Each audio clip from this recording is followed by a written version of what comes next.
getting into the water is quite another thing because it is, did you say chilly? Chilly. It's friggin' cold.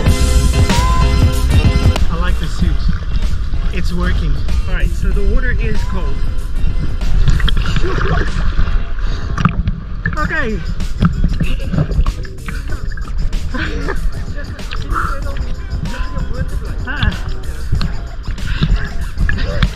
Ons gaan nie lank in hierdie water bly. We're not going to stay in the water too long.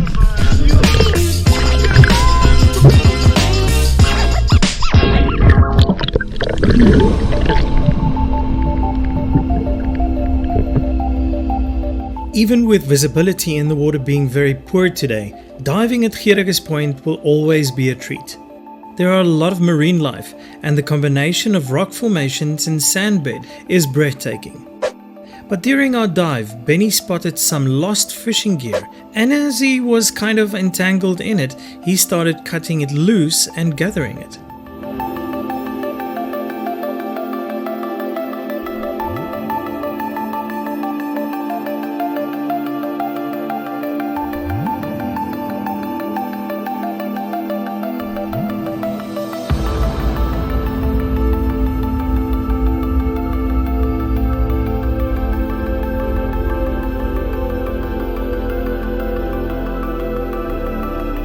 Even Mark discovered some interesting stuff amongst the rocks and the fishes. It's a camera. It's a homemade. It almost looks homemade. It's like a piece of plastic. Yeah. Put the eyes in. Huh, creative.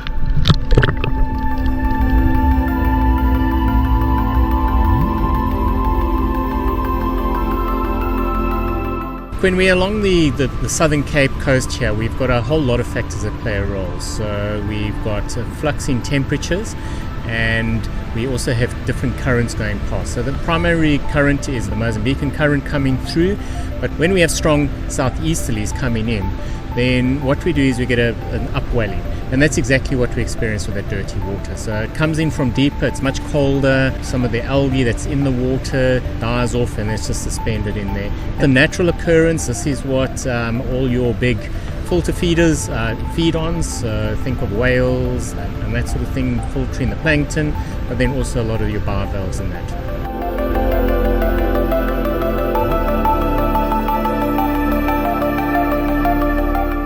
I'm back at Gericus Point again, or Gericus Point, with Mark Dixon. This time one of my very good friends, Benny, has joined us, and even though this is just a kind of a relaxing snorkel for me, naturally practicing, exercising, trying something new like the wetsuit, we are removing a lot of fish line, sinkers, hooks and so on, which Mark is calling ghost fishing. A couple of weeks ago we actually came with a lot of people to come and clean up the ocean a bit. So let me show you what we got out of the water at that stage.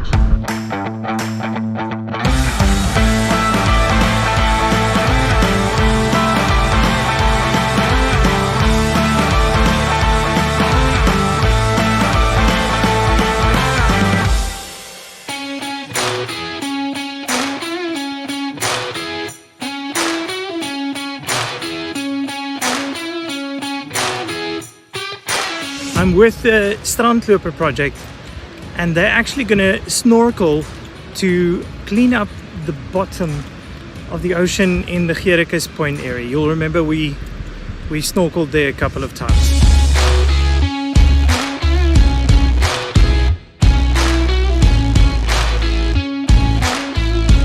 The Strandloper project basically started off as a volunteer group just coming down to clear the reef of some tackle that had been lost or discarded. We decided to do a repeat a month later, and then we just got into a rhythm of trying to every month do a cleanup of the reef.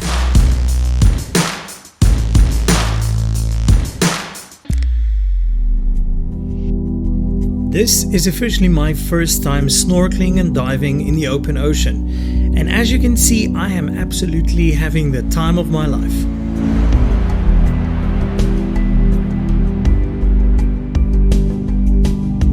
And I must confess, doing it with a group of people makes it feel a little bit safer.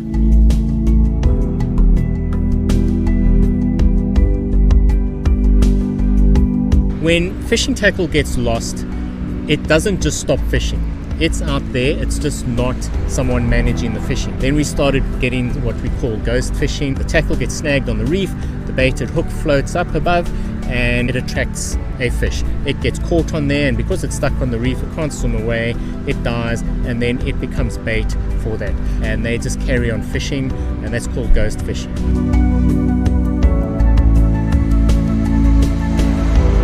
I'm literally speechless. I mean, I've always loved being underwater.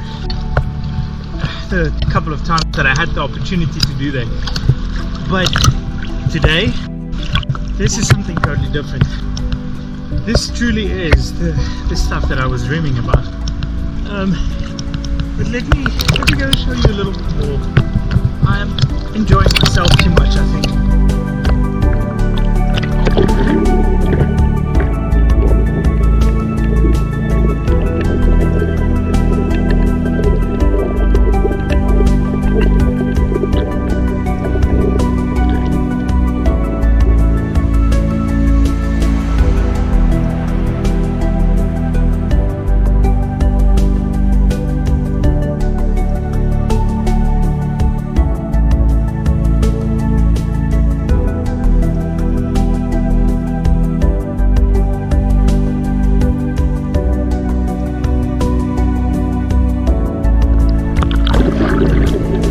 I guess I'm supposed to be part of the group cleaning the ocean floor, but I got lost in this magnificent underwater world. And you might have noticed that the visibility is totally different.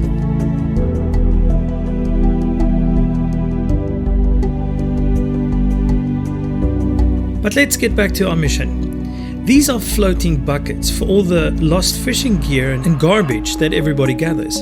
As the divers find stuff, they bring it to the surface and place them into these buckets.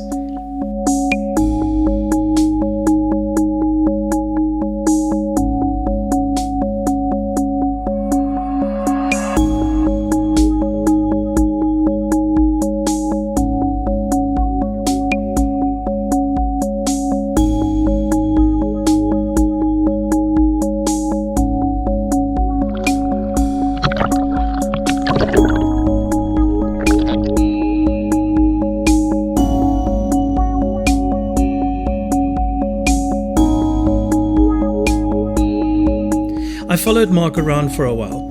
He can stay under the water for much longer than I can, and that would be something for me to work at.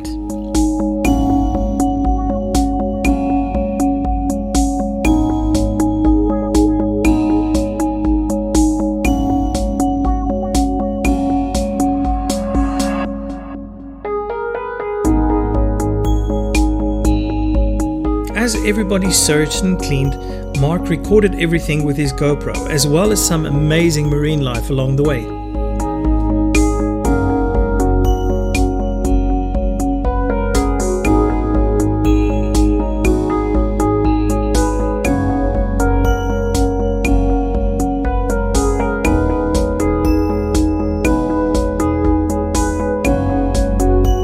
It was time to head back to shore and see all the stuff that was gathered.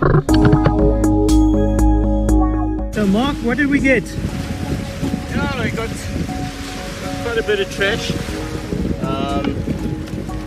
Yeah, we're gonna go tip it out and have a look there just on the platform, get a brief evaluation. But yeah, sink is the bulk of it, an old line, a couple of floats and that sort of thing. So what we normally expect. As you can see, you know, what we normally get after our reef cleanup is a lot of recreational fishing tackle. So you can distinguish between it looking at the size of the hooks as to what the intent of the fisherman was. Primarily you're getting lead sinkers, lots of those. You're getting some alternatives for lead sinkers in the form of spark plugs and little pieces of steel rod or something like that.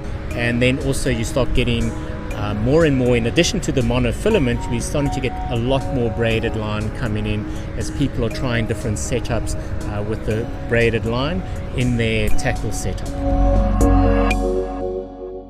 You know, Strong Clipper project, we've got a nice digital footprint, so if anybody wants to come and check us out, we've got our website, strongclipperproject.org. Otherwise, our Facebook page, which is Frontloop the Project. We've even got the Instagram account and even Twitter as well. And then we've got a whole lot of videos which you can find from our website page or our Facebook page on some of the work that we're doing there. We've got a lovely playlist that I put together on all of our research and our expeditions. I hope you guys enjoyed this episode, and I hope that it made you think about being responsible fishermen.